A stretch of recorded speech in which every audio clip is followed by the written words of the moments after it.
जिल्हा परिषद आणि पंचायत समिती निवडणुकाची रणधुमाळी सुरू झालेली आहे। सर्वत्र प्रचाराला वेग आलेला आहे।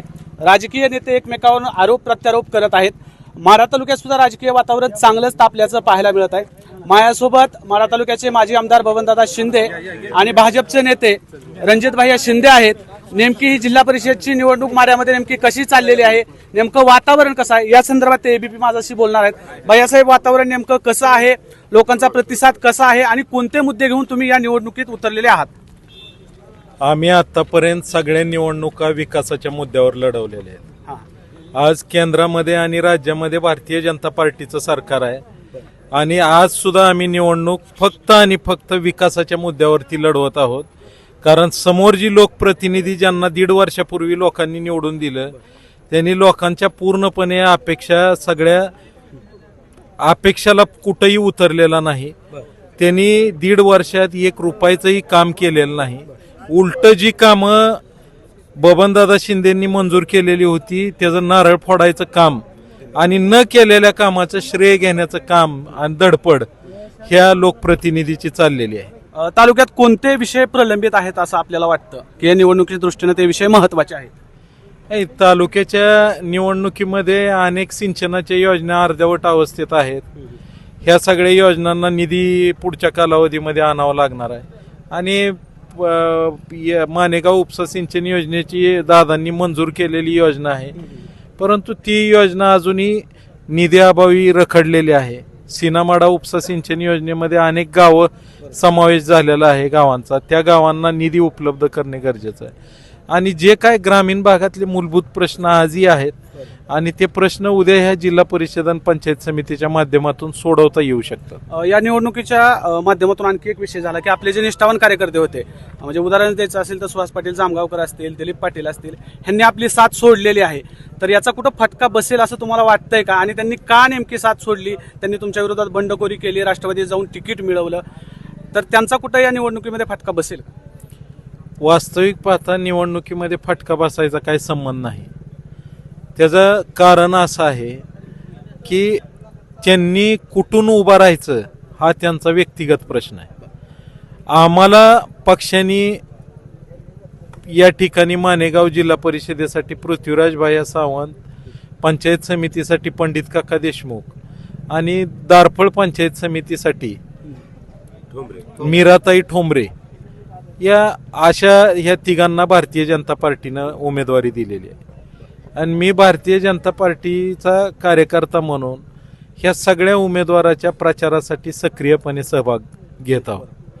आणि हे सगळे उमेदवार निवडून एवढ्यामुळे येणार आहेत कारण जनतेला मागच्या 1.5 वर्षातला फार मोठा अनुभव, गेल्या 30 वर्षातला बबनदादाचा अनुभव आणि ह्या 1.5 वर्षातला ह्या महापुरातला आणि सगळ्या विकास कामातला अनुभव एवढा चांगला त्यांच्या पाठीशी असल्यामुळं मला खात्री आहे की लोकांना चांगलं काय आणि वाईट काय हे पूर्णपणे कळलेलं आहे।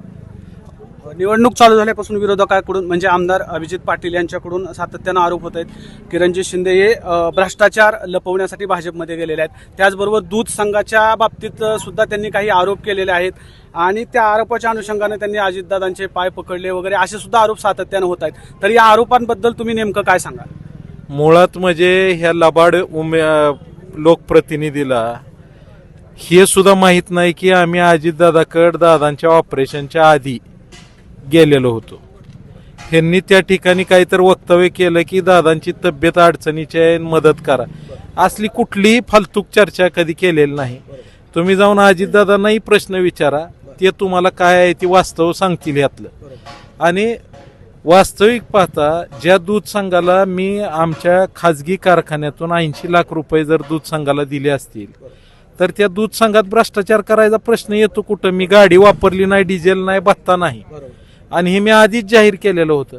चौकशी माझं आज तुमच्या या चॅनलच्या माध्यमातून आव्हान आहे की जिल्हा दूध संघाची सगळी चौकशी करा, नुसती जिल्हा दूध संघाची नाही, जे त्यांचे माझ्यावरती आरोप आहेत त्या सगळ्या चौकशीला मी सामोरं जायला तयार आहे। पण ह्या 350 कोटीचा जो कारखान्याचा भ्रष्टाचार केलेला आहे आणि गेल्या अनेक दिवसापासून कर्मचारी आणि तिथले लोक आंदोलन करत आहेत, त्या कारखान्याचे 350 कोटी नेमके घालवले कुठं, हे जी पण त्यांनी राजीनामा देऊन चौकशीला सामोरं जावं। मी इलेक्शन झाल्यानंतर राजीनामा देतो आणि चौकशी पूर्णपणे झाल्यानंतर मग पुढे निर्णय काय घ्यायचा ते ठरवता येईल. भैयासाहेब, या तालुक्यामध्ये ऊसाचं मोठ्या प्रमाणात क्षेत्र आहे. आमदारांनी 3,500 रुपयाचा दर जाहीर केला होता, परंतु तो अद्याप दर जाहीर केलेला नाही. याबाबत त्यांनी तुमच्यावरच आरोप केलेत की वडिलांनी दिलेला शब्द तुम्ही पूर्ण करावा आणि मैदानात यावं, तर आणि त्यांनी दर दिल्यानंतर मग मला मागा, अशा प्रकारे त्यांनी वक्तव्य केले. तर याबाबत तुम्ही काय भूमिका मांडणार? मला असं वाटतंय त्या लोकप्रतिनिधीला जनाची नाही निदान मनाची तरी थोडी असायला पाहिजे. पण लोकप्रतिनिधी निवडून दिल्यानंतर कसलीच काय जर नसल तर त्याला काय बोलणार. जाहीर त्यानं केला 3,500, त्यानं देणं गरजेचं आहे लोकांना. ती न देता हे सांगतो बहादर काय ह्यांचं 25 लाख गाळप आहे, ह्यांना ज्यादा द्यावा लागेल, माझं कमी आहे मला कमी द्यावं लागेल. अरे तुला काय द्यायचंय ते तू ठरव ना. तू जाहीर केलाय म्हणल्यानंतर तू लोकांना द्यायला पाहिजे का नाही. ज्या मतदारांनी तुला मतदान देऊन निवडून आणलं त्या मतदाराची अशी फसवणूक आणि अपमान का करायला लागलाय. त्या लोकांना वरचे 500 रुपये त्यांनी द्यावे. आम्ही काय करायचं ते आमच्या कारखान्याच्या ऐपतीप्रमाणे ठरवू. ह्याचा कारखाना जहागीरदारी थाटचा कारखाना आहे. ह्यानं आतापर्यंत 4 वर्षात 1 रुपया बँकेचा भरलेला नाही. आम्हाला टनाला 400-500 रुपये खर्च येतो. मग ह्यांनी दरवर्षी आमच्यापेक्षा 500 ते 600 रुपये दर ज्यादा द्यायला नको. बँकेला जर भरलेले नसतील पैसे तर पैसे गेले कुठं. आणि आमचं म्हणणं तेच आहे, दूध संघाबरोबर आमची सगळी चौकशी करा आणि त्याच्या कारखान्याची सुद्धा सगळी चौकशी करा. दूध का दूध, पाणी का पाणी, सगळं स्पष्ट होईल. आणखी एक मुद्दा आहे सीनामाडा जी योजना आहे त्यावरून श्रेयवादाची लढाई सुरू आहे. त्याच्यावरून सुद्धा विद्यमान आमदारांनी तुमच्यावर आरोप केलेले आहेत. तर त्या योजनेसंदर्भात नेमका खुलासा तुम्ही करावा आज अशी आमची विनंती आहे तुम्हाला. गेले 22 वर्ष सीनामाडा उपसा सिंचन योजना दादांच्या मार्गदर्शनाखाली चालवली गेली. 22 वर्षात एकदाही लाईट बिलासाठी कधी बंद पडली नाही. ह्या 5-7 वर्षामध्ये शासनाने GR काढला आणि 80% बिल ही शासन भरतं, 20% ही लोकांनी भरायचं. त्याच्यामुळे बिलाचा बोज कमी झाला. पण त्याच्या आधीचे 10 वर्ष 100% बिल ही आपण कारखान्यामार्फतच सगळ्या लोकांकडनं गोळा करून भरत होतो. हे सगळे पैसे जे गोळा केलेले होते हे चेकनी इरिगेशन विभागाला दिलेले आहेत, हे काही रोखीनं दिलेले नाहीत. आणि त्याच्यामुळे ही योजना आजपर्यंत चालली. जिल्ह्यातल्या सगळ्या योजना चालू झाल्यात, पण सीनामाडा का चालू झाली नाही आजपर्यंत. इतके दिवस का लेट झालं. 70 लाख लाईट बिल तटलंय. कुठल्याही लोकांकडनं गोळा न करता विठ्ठलराव शिंदे कारखान्याच्या माध्यमातून दादांवर चर्चा करून मी 20 लाख रुपयाचा गेल्या 4 दिवसापूर्वी चेक दिला. यात माझी काय चूक आहे. श्रेय घ्यायचा माझा काय प्रश्न आहे. अरे तुम्ही लोकप्रतिनिधी निष्फळ ठरला, तुम्ही निष्क्रिय आहे. तिथं जाऊन व्हिडिओ काढणे आणि लोकांना आता पाणी सुटतंय म्हणलं की जाऊन व्हिडिओ काढला आणि सोशल मीडियावर टाकला. पण लोक आता ईडी राहिलेले नाहीत. लोकांना सगळ्या गोष्टी कळतायत. तिथं किती HP मोटरी आहेत ही सुद्धा ह्या गाड्याला माहित नाही. तिथं 1100 KWच्या म्हणजे 1500 हॉर्स पॉवरच्या 11 मोटरी आहेत. त्यापैकी 9 चालतात आणि 9 चालून 2 स्टँड बाय आहेत. कधी घोटाळा झाला तर त्या 2 चालवल्या जातात. तर ह्या सगळ्या परिस्थितीत कुठनं कुठं फाटा जातोय, पाणी कुठल्या गावाला जातंय ह्याला ती सुद्धा माहित नाही.